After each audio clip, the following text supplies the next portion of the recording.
A big hello, good afternoon to everyone tuning in today. I guess this afternoon, especially to the other room with my daughter tuning in to learn how to build her networks when she enters sixth grade after the summer. I want to say thanks for everyone tuning in. If you are tuning in, let me make sure that I got everything going, that you can hear me okay.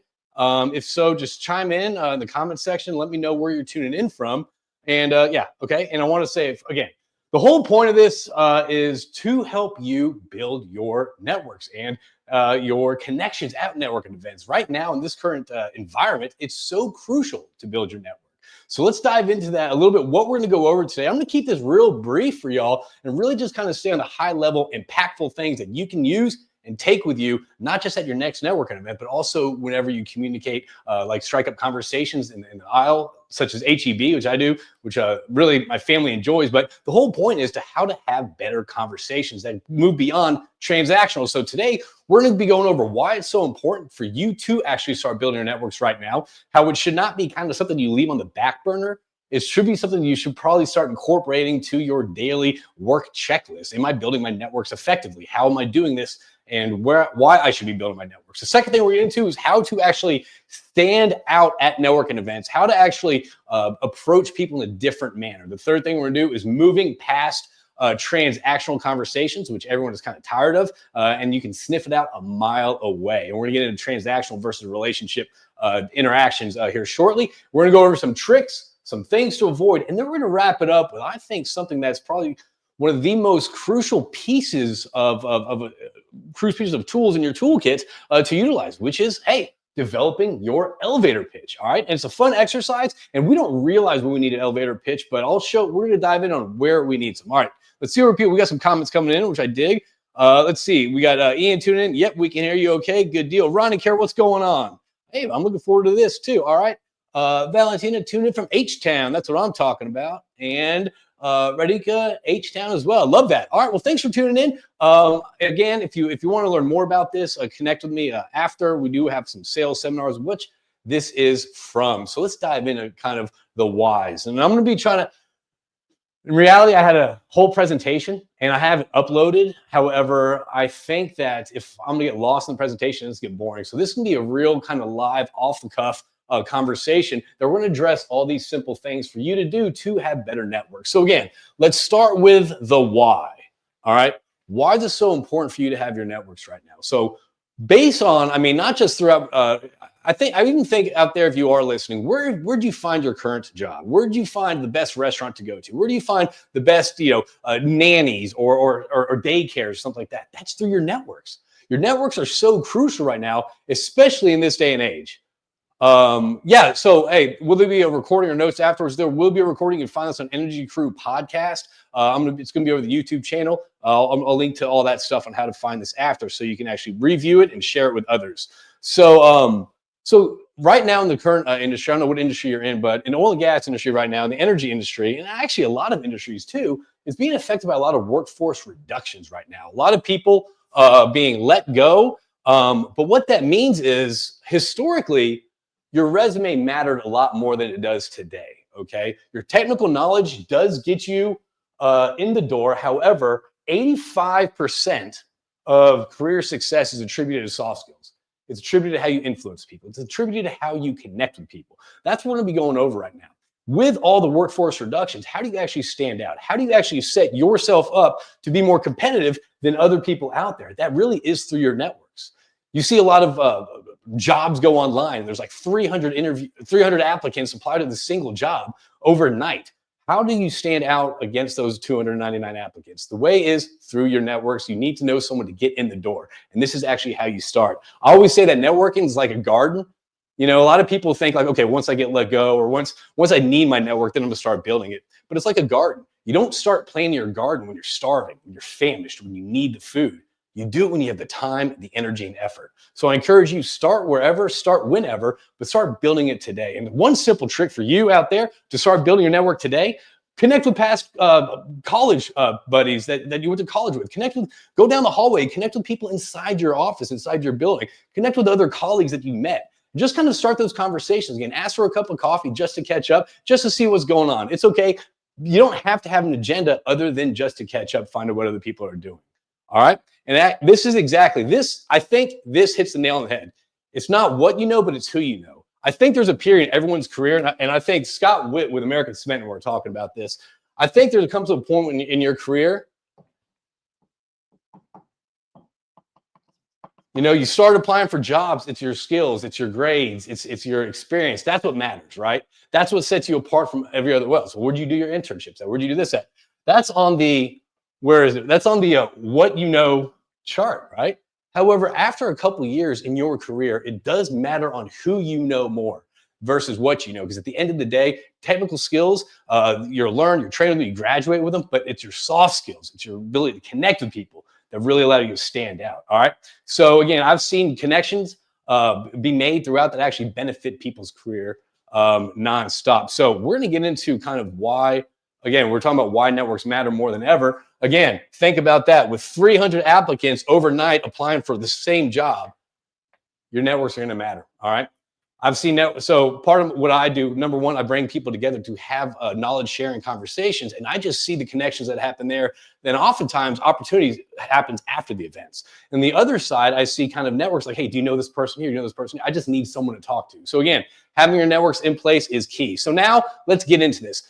I want to talk about how to stand out from the crowd.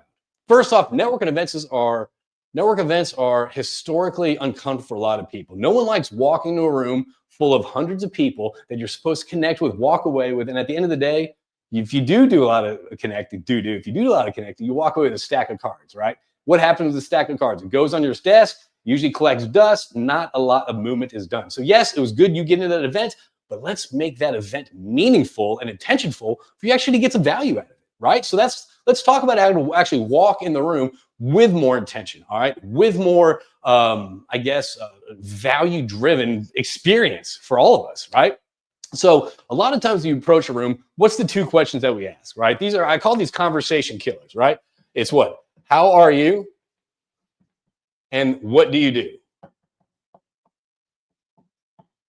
For some reason, we start asking, how are you or what do you do? Our brains go to automatic response mode, good, fine, I work here, and it shuts it off. That's what every other person, that's what 99.999% of people ask at these things. It's comfortable, we're set with it, we know how to answer this, right?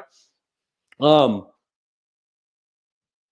right, let's see what Nathan says. I love people chiming in the middle of this. I love it. As AI continues to take over, your network is part of your moat that AI won't touch. We had a conversation about this with Jeff Kriml yesterday, actually, about the importance of having these human conversations and your network. So good point, Nathan. So when you are walking these conversations, you all walk in the rooms, avoid conversations that first off, you personally don't care about, but second off, kind of turn the other person off. Again, that's how are you? What are you doing? These questions, they're just stale. You're not standing out. You're really blending in. All right. So how do you actually really stand out and actually have conversations where the other person's more engaged, where you're actually stepping out? Excuse me. Got to sip that. So how do you actually have conversations that stick? All right. You do that by being yourself. All right. By being curious about someone else. So when you are at these networking events, lean in with curiosity, lean in with interest. There's no, people might be tuning in for a set script or, hey, how do I actually go down this path to uncover more about this and that? There is no set script. The script is you, because you can't plan a conversation, but you can plan how you respond, how you act in conversations. So what does that look like? That's asking questions. That's being interested. And oftentimes we're going to get into this about things to avoid, but we're always thinking about, okay, well, this is a good point that this person's making. I can top this. I have a story I want to tell. I want to tell about my experience with what they're talking about. Avoid all that, right? Be curious about them, all right? So again, another conversation killer is that kind of, I think that people use to size people up is, what do you do? What do you do what do you do at your company? What do you do here? And you gauge on kind of, it's a weird way, but in a way we attach value to that question. What do you do? Oh, you do this. Oh, you do that. Oh, you can help me out. So again, avoiding the what do you do type of questions, because people are guarded. I mean, if you're an operator, you're probably guarded against that with all these service companies going after you to try to get your work. All right. And if you're a service company, you're in sales. A lot of people are in sales. How do you differentiate yourself? So again, maybe change the way how you actually introduce yourself. We're going to get into this if you stick around for the elevator pitch. But again, it really is explaining, hey, who you are, who you help, how you help them, and what are the results they get. That's much more powerful than saying, hey, I'm in sales at XYZ company. Oh, what do you do? Well, hey, I actually help engineers make quicker decisions so they can go home in time to be with their families, tuck their kids to bed. What do you get into? So again, these questions, stay away from what do you do? How are you doing? Or these boring questions that lead nowhere. All right. Spark conversation, spark curiosity. All right. A lot of people say, hey, listen, don't use closed-ended questions. I personally think closed-ended questions are a great way to, first off, break down that wall, and then you open up with the questions following after. So let's say it's at Petroleum Club downtown, or let's say it's at a vicinity. Let's say, yeah, Petroleum Club downtown. All right. Obviously, Houston is known for traffic. Hey, did you have to deal with traffic a lot when you got here? Yes or no? Whatever they say, that's when you can start opening up the conversation a little bit. Oh, really? What do you do in your car in traffic when you're stuck in traffic? Are you a music person? Are you a podcast? You listen to books? Oh, you listen to podcasts. What podcasts are you into? You start asking questions, start uncovering a little bit more about that person. You're going to dive into their podcast, the books they listen to, why they listen to those books, what the hobbies they're into. So again, you're making it about them and you're curious about them. So again, you don't have to practice this just at networking events. You could practice doing a closed-ended question and following that with an open-ended question to gain conversation, whether it's at HEB, again, I like using that a lot, or wherever you meet someone. Practice these small talks, all right? Practice these small conversation starters and find out a piece of information about this person and then move on, all right? We have someone in from Alexander, North Dakota, all right? Thanks for tuning in on that. And then Nemo is going to eat you. All right. Hopefully Nemo doesn't, but okay. So again, closed-ended questions are a great place to have that kind of, I guess, first part of the conversation to kind of, it's kind of like teeing up. And then you follow up with the open-ended conversation that you're kind of curious on them. What do they listen to? What books are they into? What hobbies do they like? You start making it more personal. People enjoy talking about their personal life. People enjoy talking about themselves. So again, try to hide those counterpoints that you want to make or those stories to match the other person's stories and really kind of start learning more about that person's life. You can share your stories at a later event or a later date or a later meeting, later coffee, but you're not going to get that later coffee unless you make that connection there. So again, ask questions, be curious, all right? Maintain eye contact, all right? That's another thing. So now let's talk about how to move past these transactional conversations. So real quick, we all know that, actually, we might not all know that.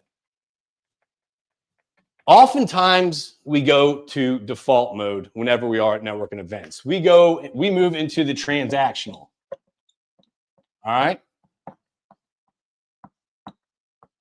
We move to the transactional conversations. Transactional conversations, what are those?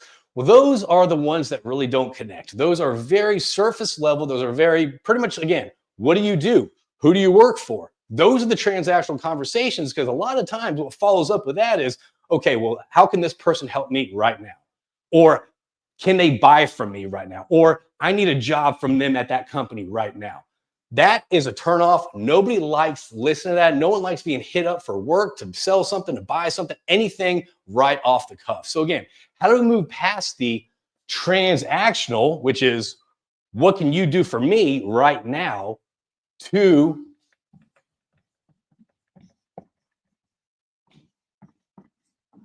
the relational type of conversations, to the relational type of interactions that you have with someone, so you actually can get to the transactional conversations down the road. So how do you bypass the transactional, what can you do for me right now, to relationships where what are you into? Where do we align at? How can I help you? All right. So the first thing that I think that what we can do, Nemo has Riz. Okay, well, Nemo's got Riz. All right. I dig that. So, all right. So how do we, sorry about that. I like when people come in. And if you have any questions or anything like that, please chime in and we'll be sure to answer them either at the end or whenever they pop up. So how do you get to the relational style conversations? Well, first off, that shows that you actually have to care about that person. All right. One trick to get to the relationship type of conversation is to get more involved in what that person's doing. Again, this stems from what we just talked about being curious and being interested and asking these questions that aren't the how you doing, what do you do for work, or anything like that. These are the questions that kind of are that motivate or inspire the person. So you can even ask like, "Hey, what are some of your goals you're working for towards this quarter?" Or like, "Hey, listen, it's kind of a real dumpster fire right now in this industry. It's real pessimistic. What are some good stuff that you're working on? Tell me some exciting news about you." Once that starts happening, you start making it about them and you start talking about positive things in their lives, it releases dopamine. It releases dopamine to the person you're talking to. So even if you get like one word in or two words in, they're going to walk away thinking, wow, I really like that JP. That was a great conversation when all they did is talk about themselves, what excites them, what they're passionate about. All right. Another way to get to the relationship side of the thing is I guess it's the Good Samaritan. It's how do you help someone without asking for anything in return? So let's say you're talking to someone and they're really in the need of a good AI software to automate this or whatever that is. And you probably have a friend that may be in that field, or you've heard of a podcast or a book, or maybe a process, or maybe a tool that they can use. Send that, email them, email them that information, or just follow up after. Hey, listen, here's some information. Connect them with someone they might know. So you're adding value before you're even trying to get anywhere with this person, whether it's a job, whether you're trying to sell them a service, whether you're trying to collaborate or find capital for your project. You need to connect on the personal and relationship level before you even start talking about shop. I think I'd read something yesterday that 90% it was called the power of persuasion. 90% of negotiations usually are much more successful whenever the two people talk first about something that they have a common interest. Okay. So find that common interest and help them out to achieve their goal. All right. Sorry, that's technical difficulties. All right. Again, when you're in these conversations, we're always thinking, and again, people don't like small talk because you're thinking, I don't know how to go. I don't know how to continue. I don't know what to talk about. All you need to do to talk about, the only thing you need to figure out what to talk about is your ears. Listen more than you talk. I always say try the 80-20 rule. Some people say 70-30, but it doesn't matter. Have the other person talking more than you're talking about yourself, okay? And what that is, that's just dialing in, that's just listening. Some people are saying, oh, I don't know where to go after this follow-up question or this second open-ended question. All you have to do is be present, listen. And a lot of times the information that they're giving you or the stories that they're giving you, you can follow up and dive in a little bit more. So again, ask these questions, be curious, listen more than you're talking, all right? And again, when it comes to if you are in the service side and all that stuff, people think that, okay, well, if I have 5 minutes of this potential customer's time, I'm going to sell it. I'm going to lay it on the line, why he needs to buy our service, what we do, and list our features. That's actually why networking has failed so much, because over the course of a decade, price and cost has become paramount with a lot of decisions. So what leads to that is go out, get the work, go out, get the work. So a lot of people just lead with these transactional conversations, these sales pitches at these networking events. These sales pitches, and I saw some person close out a tab when I was up in Fort Worth, and someone was trying to pitch them when they were trying to close out a tab. So again, there's a time and a place for everything at networking events over a cup of coffee. These is where you should be building the relationship, the relational conversations over transaction conversations. Again, there's no formula to this. I want to make this clear. This is life. Life is it's constantly moving, it's constantly changing. There's no set answers. So it's not, I met them once, I had a coffee once, and now I'm going to pitch. Have it build naturally. Start asking questions, finding out what their problems are, what challenges they're faced with, and kind of what they're done with at work. All right. What else we got? All right. So now we're going to talk about kind of like some tricks that I use that kind of I've read about and I've learned about that work. All right. Let's see what's happening here. All right. Oh, here's my brother from Liberty Drilling Services. Be sure to connect with David. Exactly, JP. That's what I'm talking about. Great points, JP. Thanks for doing this. Exactly. I love it. This keeps me motivated to keep doing this. I was afraid that no one would tune in, only my daughter in the other room, but hey, I appreciate y'all being here. All right. So now some tips that kind of work whenever you are walking into a networking event. All right. Brandon, I love this. I'm going to get to you shortly. We got a lot to unpack here. So whenever we are talking about some tricks and tips that work. So first off, you got to think about this. Walking into a room, how do you want to be perceived? For me, walking in the room, shoulders back, phone away, phone not being there, smile confidently. You want to be confident when you walk in this room. A lot of people are very nervous, a lot of social anxiety. I get it. I'm part of those people too.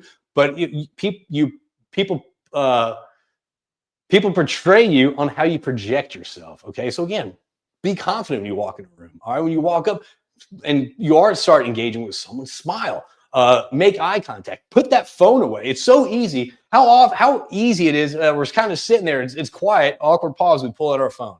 That distracts and it takes away from the conversation. All right.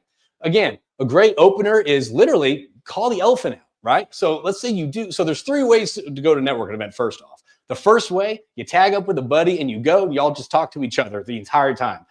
Sure, that's great. You went. You might hear a great speech, but you really didn't get anywhere. The second way is you go with somebody. Hold on a second. Yeah, you go with someone that you don't know, or not someone you know. You go solo. You stand there on the wall and you walk away saying, "Hey, I went to a networking event, didn't meet anyone. Boo hoo." Or the third thing is you just get uncomfortable.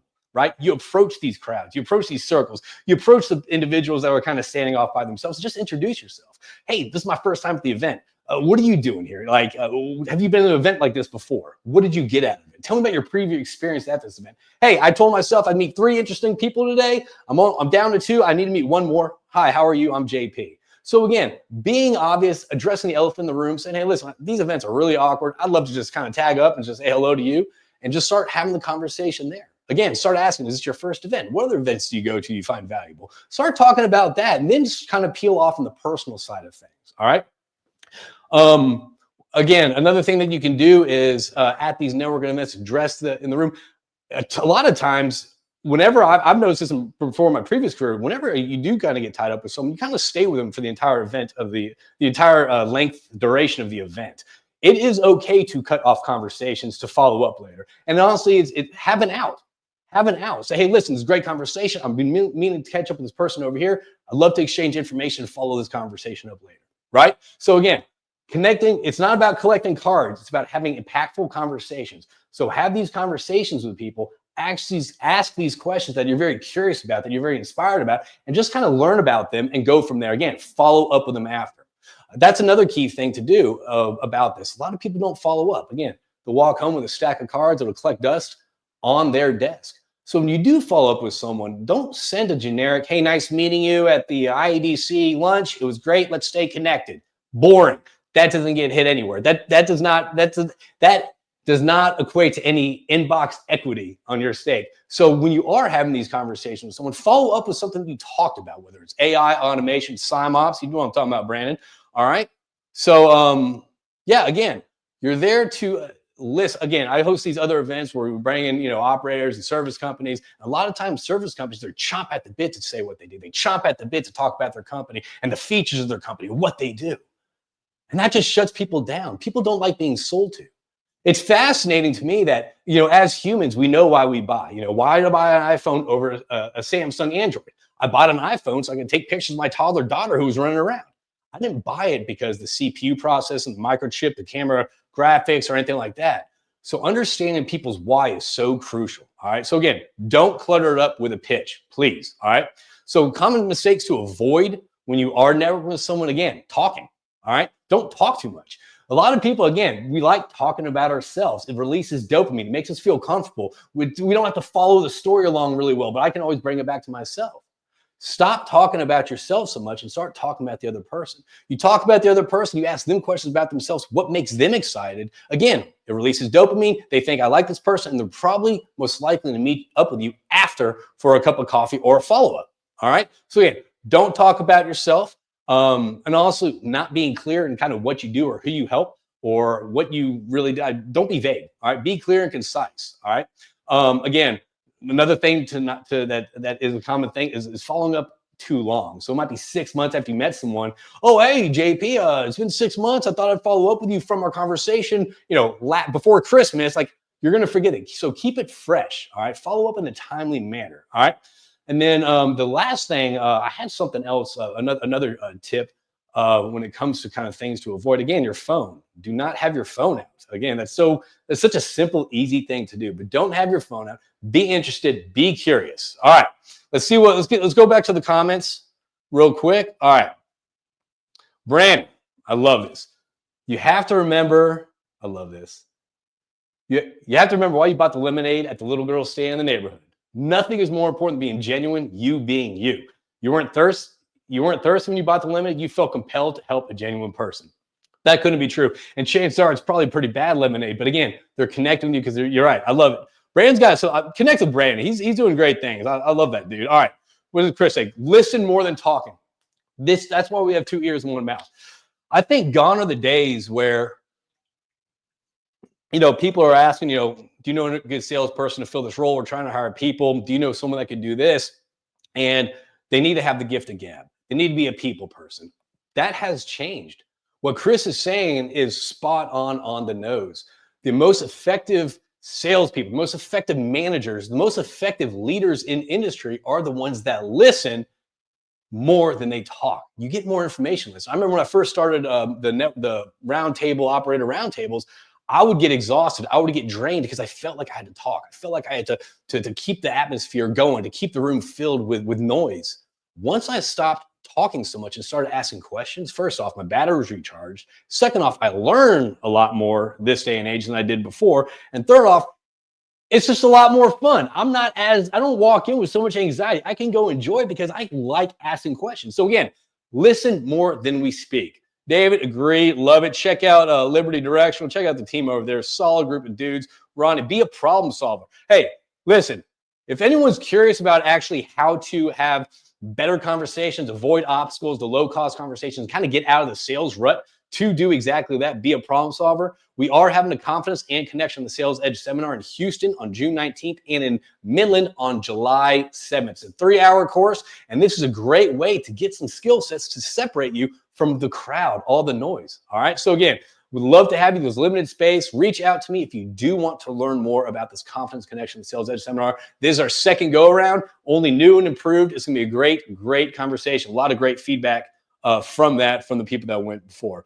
All right, Mike Tram, fake it till you make it. There's a lot of truth in this. Again, when I speak, before I did this webinar, before I speak at in front of students at universities, before I do coaching at with different companies, that's exactly right. I do get nervous. I am nervous. I'm a mess up here.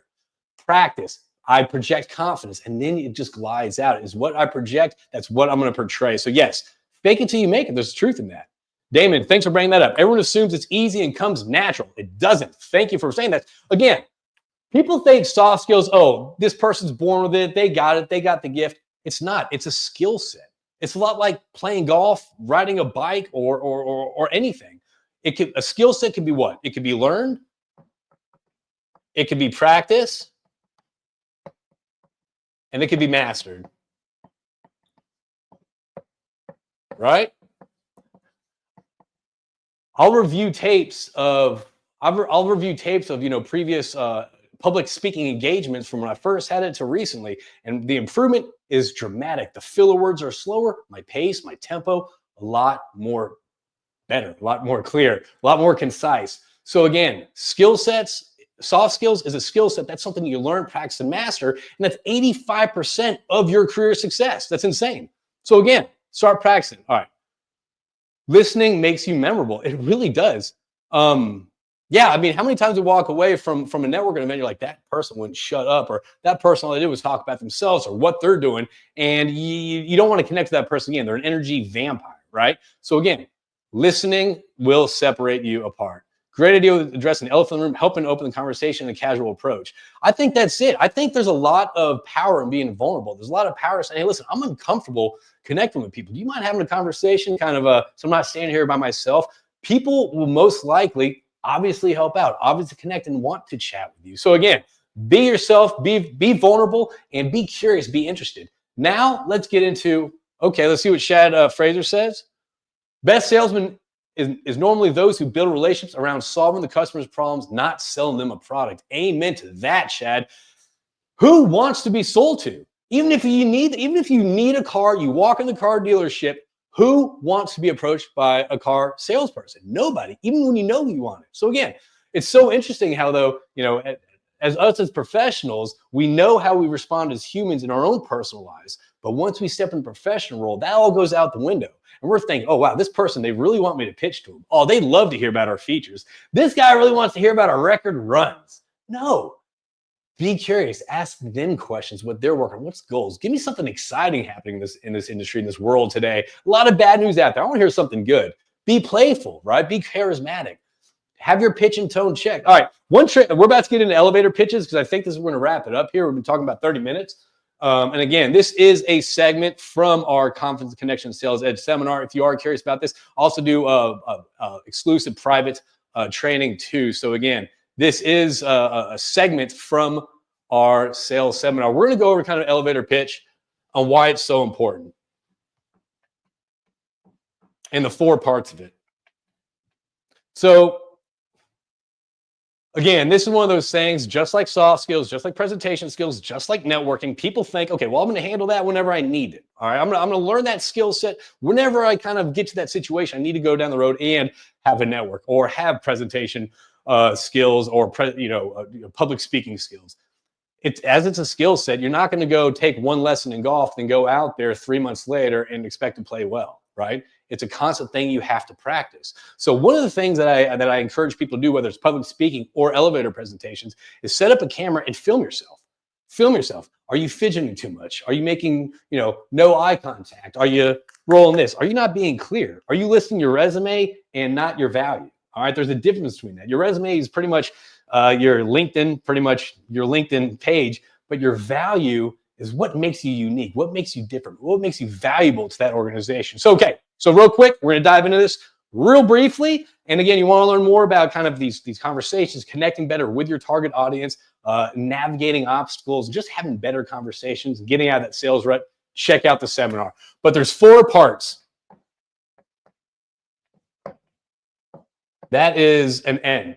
That is a bad N. All right. The first part's your intro. Real brief. And honestly, your elevator pitch isn't just for networking events. Think about this. If you're single, it's for dating. If you're in the elevator with your manager, hey, what are you working on? You can briefly fill in real quickly, real concisely, and you sound very competent. So having a good elevator pitch ready, practice, rehearse is crucial because you use it through so many different times of your life throughout the different days. Go with me here, all right? It's whatever, go with me. All right, so the first part's your intro. That's who you are and kind of what you're all about, all right? Who you are and what you're all about. Hey, everyone, my name is JP Warren. I'm the founder and coach of Exec Crew. I really like bringing people together and also building people up, right? The second thing that we do is our unique value add. What makes you unique? What makes you different? What are you passionate about that you're doing in your role? So again, if you're a drilling engineer, or let's say you're a student trying to be a drilling engineer or something like that, like, hey, listen, I'm really passionate. I really dove in on drilling efficiencies utilizing AI. That's really what I kind of really enjoyed doing my previous summer or my previous role, my previous project that I had. I really dove in on that, and I really found it fascinating, right? The third thing is, and let's say this, whether you're in sales, whether you're looking for your next role, or whether that is, that's a unique, that's the organizational value. All right. How does my passion for drilling efficiencies, AI, how could that help your company? So you got to think about this kind of like a puzzle piece, right? How can I help you, right? So, hey, my name is JP Warren. I really like bringing people together and building people up through skill set development. I really enjoy, I think my, what I bring to the table is a lot real world, realistic tips and tricks. I see the benefits and results from a lot of different clients I work with. Your organization, I see that you're using outdated sales methods. I think some new, fresh sales conversations, training, and approaches would benefit you. And the fourth part is the follow-up, the close, the call to action, right?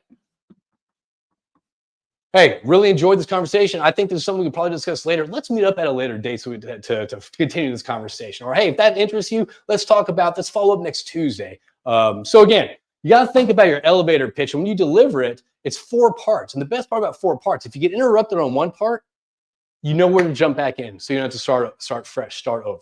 Start practicing block 1, block 2, block 3, block 4. And another way to do this is kind of what we talked about in the beginning of the webinar.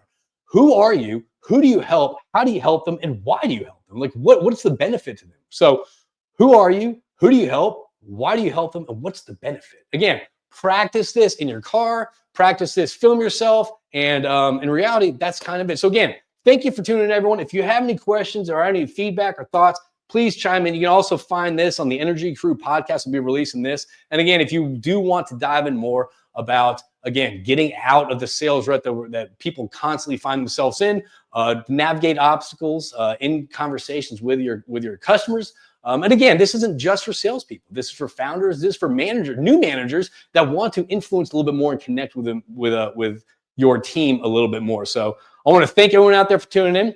Thank you to my daughter for tuning in to the other room. Hope you learned something. But thank you all. And again, if you're interested in learning more, connect with me. I love this stuff. I love bringing people together, connecting people, because I see the connections bring opportunities and it changes lives. So build your networks today. Plant your garden today. Don't wait till you're famished. Don't wait till you're hungry. You're going to be way behind the times. Thank you all. Y'all be good.